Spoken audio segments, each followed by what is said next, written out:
이제 2021년 핵심 추진 과제를 살펴보겠습니다. 올해 핵심적으로 추진되었던 과제들이 면접 제로로서 중요도가 높다는 점은 굳이 강조하지 않아도 아시겠죠? 첫 번째는 학교의 일상 회복이었습니다. 올해 이에 대한 방법으로 등교 수업과 원격 수업의 병행을 선택했었는데요. 코로나를 겪으면서 인원이 과밀한 학교들에 대한 해결 방안을 여러 가지로 강구하게 되었습니다.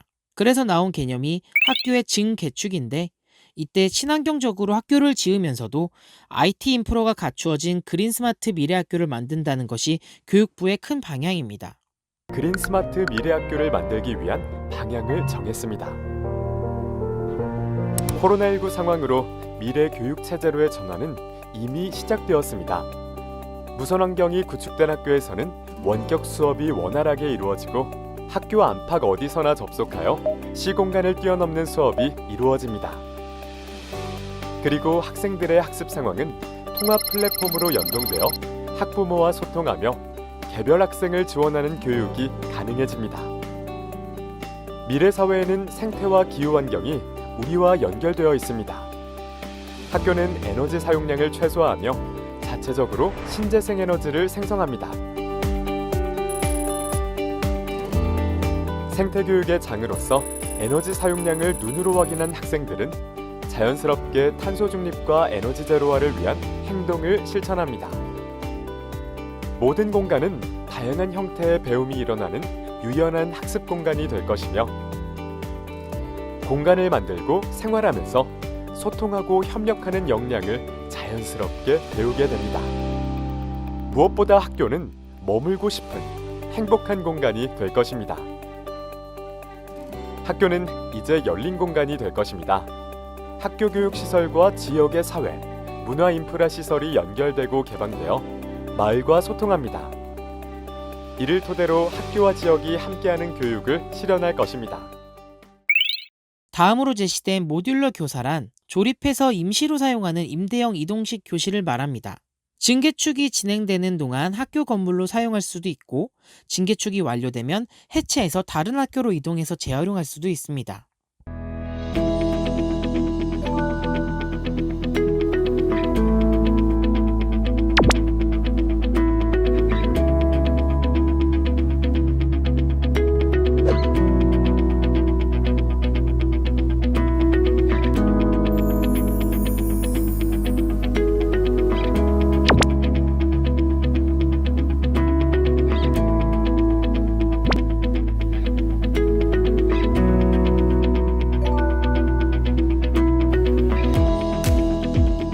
저희가 그린스마트 미래학교나 이제 여러 가지 공사나 과밀학급 해소와 같은 그런 문제들을 해결하는 과정에서 모듈러 교사를 좀 사용을 해볼까, 그리고 그런 우려하는 사항들이 실제로 지산초등학교에서는 어떻게 활용이 되고 있는지, 화재 위험에 대해서는 이제 소방청하고 협약을 해서 스프링클러라든가 이런 화재 시설 장비 이런 것들을 좀 더 잘 할 수 있도록 그렇게 협약을 해서.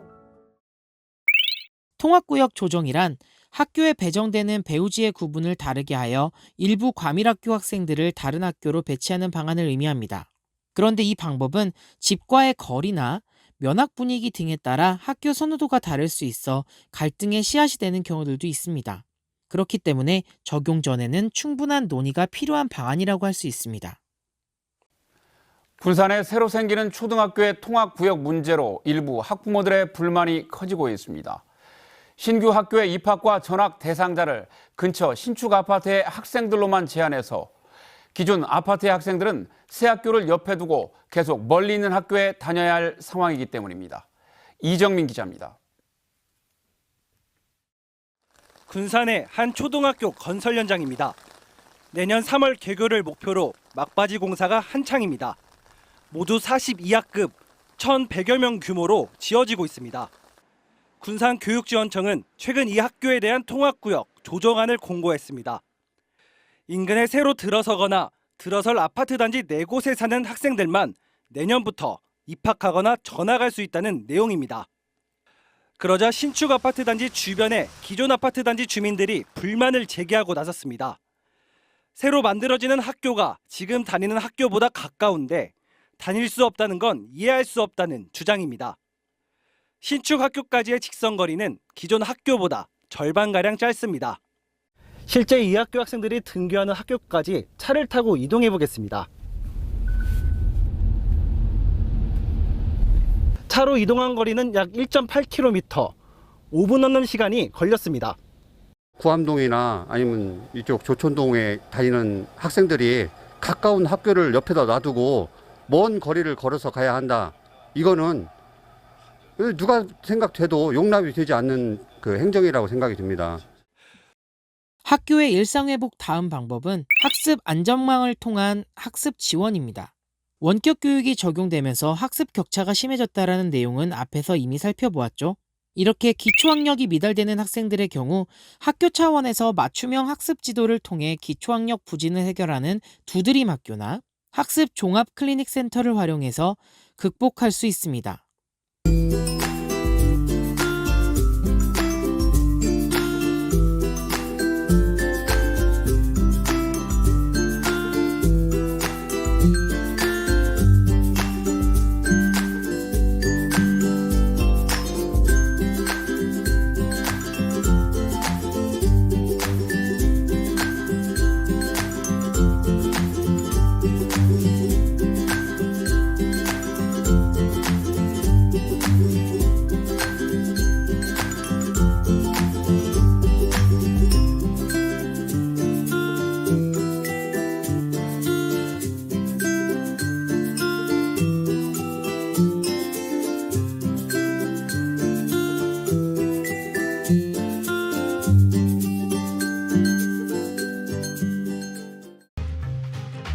교육부의 교육회복 종합방안 중 학습 결손 극복을 위한 방안 중 하나야. 학교와 교사의 역량만으로는 학습 지도가 힘든 학생들. 개별화된 지도가 어렵고 위센터나 특수교육센터의 경우에는 조금 더 심각한 위기의 학생들을 우선시해야 하기 때문에 그 경계선에 있는 학생들이 대상이야. 학생 1대1 맞춤형 학습 코칭 및 학습 치료. 이 외에는 119 서비스, 심리 상담 및 심리 검사, 외부기관 연계 등의 다양한 기능이 있어. 119 서비스는 도움이 필요한 학교로 구조대원들이 직접 찾아가는 서비스를 말해. 모든 교육지원청에 학습 종합 클리닉 센터가 설치될 예정인데 올해 142개에서 내년에는 193개로 설치될 예정이라고 해. 교사 차원에서도 소규모로 대면 보충 지도를 통해 아이들을 지도할 수 있습니다. 또한 AI를 활용한 학습 시스템을 확대 보급하는 것도 좋은 방법이 될 수 있겠죠. AI가 다양한 케이스를 분석해서 개별 학생이 부족한 부분을 콕 집어 모르는 문제들을 골라 훈련시키는 방식으로 기초학력 부진을 해결하는 겁니다. 학습 안정망뿐 아니라 코로나 우울증 등 정서장애로 고생하는 친구들도 있겠죠. 이럴 때는 심리상담 및 치유를 위한 위클래스나 위센터를 활용할 수 있습니다. 위클래스는 학교 내에 전문 상담교사가 상주하는 상담소이고 각 교육청에는 위센터가 설치되어 있습니다. 위는 우리들을 뜻하는 위와 교육을 뜻하는 education, 그리고 우리들을 뜻하는 위와 감성을 뜻하는 emotion의 합성어입니다.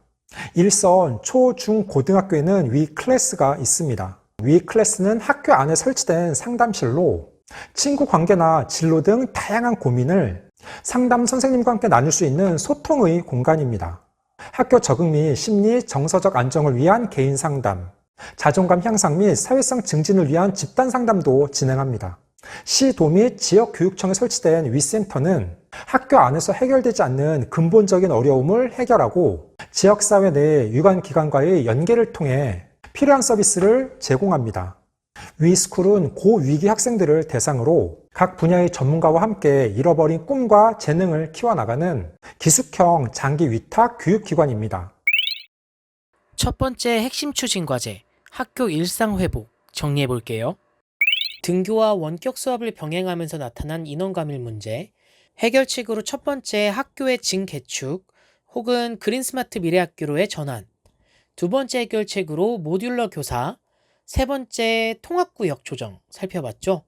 지금 시점에서는 교육부가 이미 그린스마트 미래학교 전환을 답지로 꼽고 전국에 있는 학교를 그린스마트 미래학교로 전환한다고 결정했으니 미래학교로 전환할 때 나타날 수 있는 문제점을 위주로 생각해 보세요. 통합구역 조정이나 모듈러 교사 같은 경우에는 미래학교 전환 과정에서 나타날 수 있는 해결 방안이기도 합니다. 새로운 학교를 짓는 동안에는 모듈러 교사에서 수업하거나 통합구역 조정을 통해서 학생 수를 조정해야 하니까요. 다음으로 학습 안전망, 정서 안전망 살펴봤죠. 특히 원격 수업의 결과로 학습 격차가 심화되었다라는 내용도 앞에서 살펴봤습니다. 기초학력 부진에 대한 학습 안전망 해결책으로 단위학교의 두드림학교, 교육지원청의 학습 종합 클리닉 활용, 그리고 교사로서 할 수 있는 방안도 있었죠. AI 활용한 학습 시스템 활용하면서 소규모 대면 보충 지도 살펴봤습니다. 정서 안전망으로는 단위학교의 위클래스, 교육지원청의 위센터, 또 교사의 따뜻한 관심이 필요하겠죠. 다음 영상에서는 두 번째 핵심 과제 원격 수업 퀄리티 개발 살펴보도록 하겠습니다. 오늘도 수고하셨습니다.